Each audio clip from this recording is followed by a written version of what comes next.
Congress party ने कर्नाटक में लंबे वक्त से चल रहे आपसी संघर्ष को करीब करीब हल कर लिया है। दरअसल ये लंबे समय से राज्य के दो कद्दावर नेताओं के बीच कुर्सी पर कौन बैठेगा की जिद या जद्दोजहद कह लीजिए। यहां मुख्यमंत्री सिद्धरमैया और उनके डिप्टी डीके शिव कुमार के बीच ये द्वंद्व अब खत्म होने को है। हालांकि कयास ये लगाए जा रहे हैं कि ये जल्द खत्म होगा और एक बड़ा संदेश पार्टी कार्यकर्ताओं को जाएगा कि बड़े ही आपसी सामंजस्य से इस विषय को हल कर लिया गया। लेकिन इसके पीछे की सच्चाई ये है कि लगभग खींचतान पार्टी की टूट तक आ पहुंची थी। प्रदेश में सीएम पद को लेकर खींचतान जो अब तक देखी गई उसका एक हल निकाला गया, एक फॉर्मूला तैयार किया गया जो कभी नीतीश कुमार ने अपनाया और इस वक्त उसी तरह के कुछ फॉर्मूले को अपना करके डीके शिव कुमार की इच्छा, सिद्धरमैया की सिक्योरिटी, पूरी तरह से कांग्रेस पार्टी हल करने की ओर बढ़ रही है। नमस्कार, मैं हूं आशीष त्रिपाठी आपके साथ और समझने की कोशिश करेंगे कर्नाटका की राजनीति में इस वक्त कौन सा फॉर्मूला नीतीश कुमार को ध्यान में रखकर लागू किया जा रहा है और क्या ये फॉर्मूला कारगर होगा और क्या सिद्धरमैया और डीके शिव कुमार के बीच सत्ता या जो अहम की लड़ाई है या बड़े राजनीतिक कद की लड़ाई है वो कौन जीतता है। दरअसल जानकारी के मुताबिक कांग्रेस हाईकमान ने सीएम सिद्धरमैया से कह दिया है कि वो सीएम की कुर्सी छोड़ दें, डीके शिव कुमार के लिए वो रास्ता खोल दें। लेकिन राज्य में बड़े जनाधार वाले नेता सिद्धरमैया को मानने के लिए कांग्रेस पार्टी को खूब पापड़ बेलने पड़े थे उन्हें मनाने के लिए और अंततः पिछले दिनों बिहार में सीएम पद से नीतीश कुमार की विदाई में इस संकट का समाधान उन्हें दिख गया।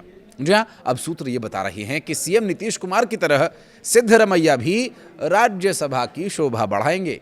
हाल ही के दिनों में बिहार की राजनीति में हुए बदलावों को कांग्रेस ने बारीकी से देखा।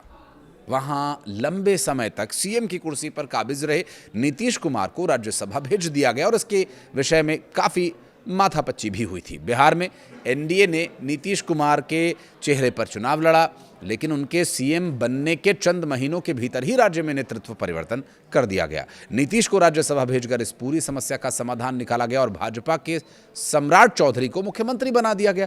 इसी मॉडल को अब कर्नाटका में भी लागू करने का प्रयास माना जा रहा है। राजनीतिक जानकारों का मानना यह है कि कांग्रेस हाईकमान ये समझ चुका है कि बड़े जनाधार वाले नेताओं को सीधे किनारे करना पार्टी के लिए नुकसानदायक हो सकता है। ऐसे में उन्हें एक सम्मानजनक तरीके से राष्ट्रीय राजनीति में भेजना बेहतर विकल्प माना गया। सिद्धरमैया के मामले में भी यही रास्ता अपनाया जा रहा है। दरअसल सिद्धरमैया सिर्फ एक मुख्यमंत्री बल्कि नहीं है, बल्कि कर्नाटक की राजनीतिक सामाजिक स्थिति को दर्शाने वाला एक बड़ा चेहरा है। कुरुबा समुदाय समेत कई पिछड़े वर्गों में उनकी मजबूत पकड़ है। कद्दावर नेता हैं। ऐसे में नेता को अचानक पद से हटाए जाने पर पार्टी में, उनके वोट बैंक में, उनके समर्थकों में नाराजगी देखी जा सकती थी और ये नाराजगी पार्टी टूट का भी कारण वहां बन सकती थी। इसलिए राज्यसभा और राष्ट्रीय राजनीति का जो रास्ता है बहुत सेफ प्ले है और ये जो ट्रांजिशन मॉडल अब कर्नाटक में अपनाया जा रहा है ये काम कैसे करेगा इसके बारे में भी बात करते हैं। कर्नाटक विधानसभा चुनाव में कांग्रेस की बड़ी जीत के बाद से ही मुख्यमंत्री पद को लेकर अंदरूनी संघर्ष किसी से छिपा नहीं था। डीके शिव कुमार खुद को मुख्यमंत्री पद का मजबूत दावेदार मान रहे थे। संगठन पर उनकी पकड़ और चुनावी रणनीति में उनकी भूमिका को देखते हुए उनके समर्थक लगातार दबाव बना रहे थे।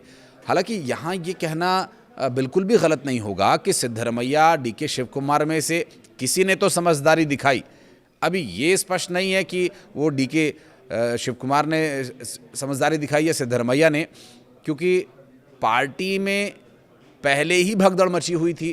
पूरे देश भर में कांग्रेस पार्टी की वर्तमान स्थिति किसी से छिपी नहीं है। ऐसे में अगर कर्नाटक जैसे बड़े राज्य में यही स्थिति बन जाती कि कुर्सी के लिए पार्टी छोड़ देते तो समस्या बढ़ सकती थी। लेकिन डीके शिव कुमार इस पूरे मामले में एक अच्छे और मजे हुए और धैर्यवान खिलाड़ी साबित हुए, जिन्होंने पूरे धैर्य के साथ जो 2.5 साल वाले फार्मूले के फेल होने के बाद पार्टी में विश्वास बनाए रखा और दूसरी तरफ सिद्धरमैया का जनाधार और प्रशासनिक अनुभव कांग्रेस पार्टी के लिए सत्ता में होना उनका ज़रूरी था। कांग्रेस नेतृत्व के लिए एक बड़ा फैक्टर वो बना था। आखिरकार पार्टी ने समझौते के तहत सिद्धरमैया को मुख्यमंत्री और डीके शिव कुमार को डिप्टी सीएम बना दिया था। वो बने रहे। 2.5 साल वाला फॉर्मूला 2.5 साल निकल जाने के बाद फिर से खींचतान देखने को मिली। लेकिन दोनों नेता लास्ट तक यही कहते रहे कि जो आलाकमान तय करेगा वही होगा। अब बैक टू द डोर आलाकमान को मैसेजेस भेजे जा रहे थे, पार्टी टूट सकती है, पार्टी को वोटर्स का जनाधार का नुकसान हो सकता है।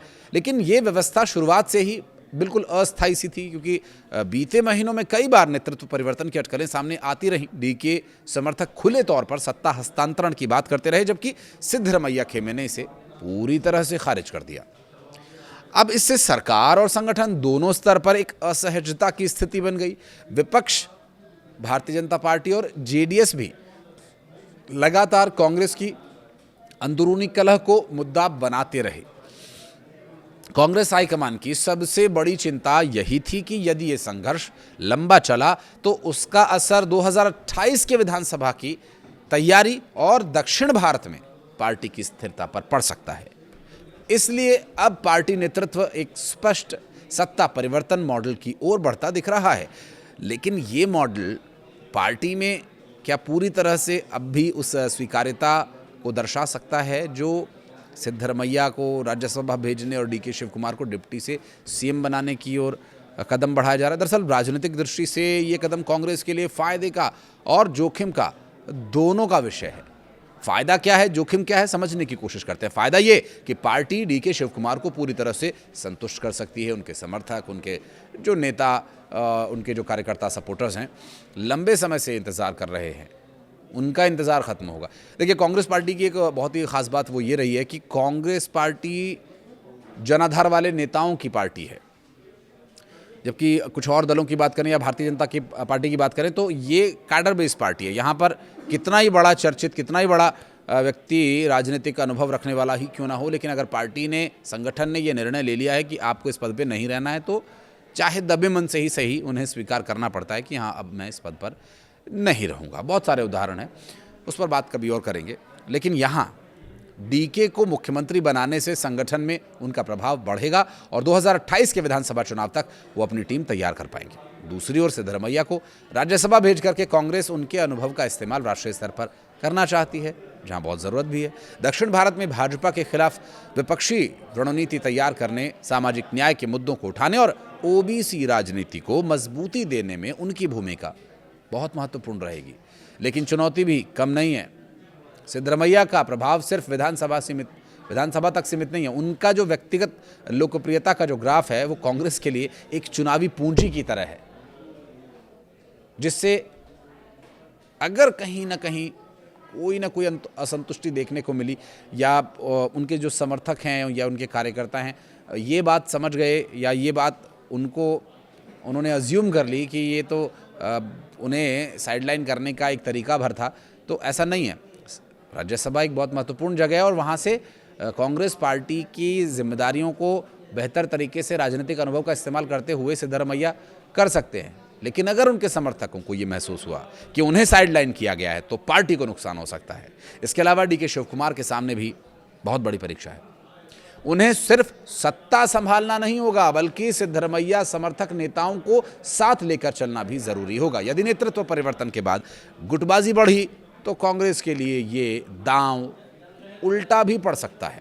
फिलहाल इतना तो साफ है कि कर्नाटक में टकराव की राजनीति से निकलकर अब कांग्रेस फिलहाल सत्ता हस्तांतरण करेगी सिद्धरमैया से डीके शिव कुमार और सिद्धरमैया केंद्र में।